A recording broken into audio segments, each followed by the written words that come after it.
नांदेड जिल्ह्यात भीषण पाणी टंचाई निर्माण झालेली आहे. अनेक तालुक्यामध्ये पाणी टंचाईच्या झळा कायम आहेत. आपण सध्या आहोत नांदेडच्या उमरी तालुक्यातील शिंदी तांडा या गावात. आपण पाहू शकतो की या गावात भीषण पाणी टंचाई निर्माण झालेली आहे. मागील अनेक वर्षापासून हे गावकरी पाण्यासाठी असा संघर्ष करताना दिसत आहेत.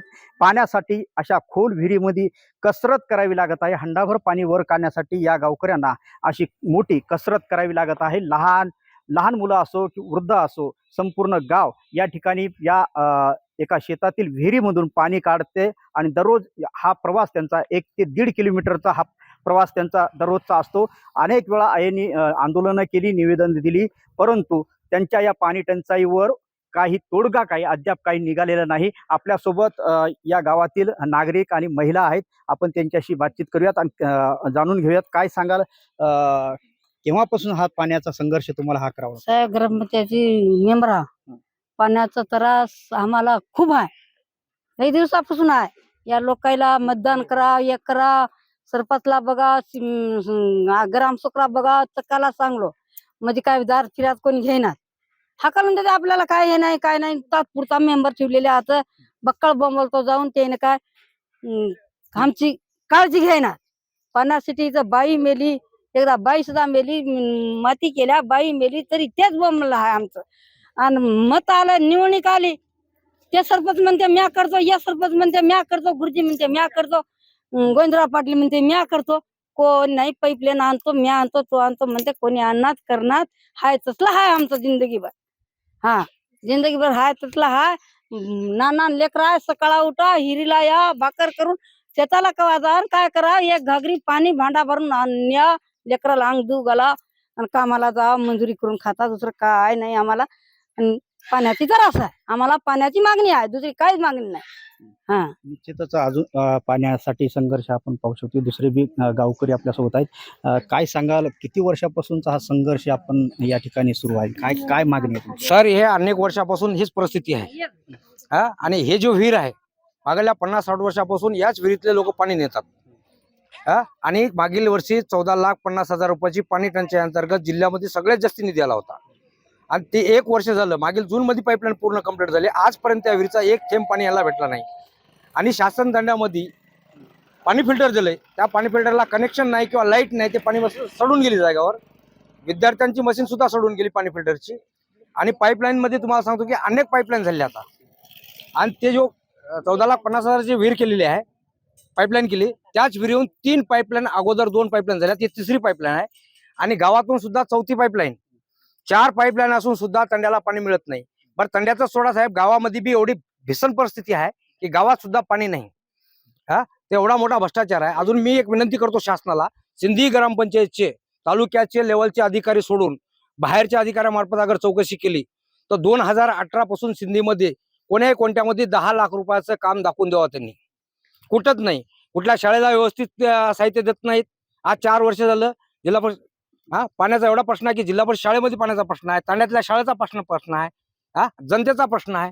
आणि काही दिवसाखाली आता कॅलनला पाणी आलं होतं, ते पाणी कॅलनचं पाणी हिरीमध्ये सोडून जनतेला ते पाणी पावसात आहेत. आणि सांगत नाहीत की जनतेला की बाबा कॅलनचं पाणी तुम्ही पिऊ नका, वापरायला घ्या म्हणून. जेव्हा आम्हाला माहित पडलं, आम्ही व्हॉट्सअपला टाकलं, तेव्हा लोकांना जागी केल्या की पाणी पिऊ नका, दूषित पाणी आहे, अनेक वर्षापासून साचलेलं आहे. निश्चितच या गावामध्ये अनेक योजना देखील, नळ योजना आलेल्या आहेत, परंतु या योजनेत मोठा भ्रष्टाचार झाल्याचा आरोप देखील गावकऱ्यांनी केलेला आहे. दुसरे देखील गावकरी आपल्यासोबत आहेत. काय तुमचं नाव, किती वर्ष वय आहे, तुम्ही खालपासून उतरून पाणी काढताय? हो साहेब, काय करा, माझं वय 70 वर्ष आहे आणि माझं नाव गोवर्धन हिरामन पवार, राहणार चिंदी तांडा. पाण्याची अशी प्रॉब्लेम आहे आम्हाला की आमची तर मुलं बाळ राहतच नाही 4 महिने. 4 महिने उन्हाळ्यामध्ये आम्हाला अशीच परिस्थिती करून आम्हाला पाणी नेऊन पिवावं लागणार आहे. आमच्याकडे काही लहान लेकरं आहेत, असले नातं आहेत, हे या नाताईला आम्ही मध्ये सोडतो किंवा आम्ही मध्ये जातो आणि डोक्यावर पाणी आणून थोडं अर्ध्या भांड्याने बाहेर आणून घरी नेऊन पिवतो बघा पाणी. आम्हाला मोठी संख्या पाण्याची आम्हाला अडचण आहे. सरकारनं एवढी विनंती करावी की आमच्या गावातले हे दृष्टी आम्हाला करून द्यावा. आमच्या गावाले आम्हाला काही पाणी पाजत नाही, सगळं भ्रष्टाचार आहे. कोट्यांती रुपये जरी आले असला, नांदेड जिल्ह्यामध्ये एवढी स्कीम नाही तेवढी आमच्या सिंधी गावामध्ये आणि सिंधी तांड्याला एवढी स्कीम भेटलेली आहे. आम्हाला कमीत कमी फिल्टरचं टँकर बांधलेला आहे.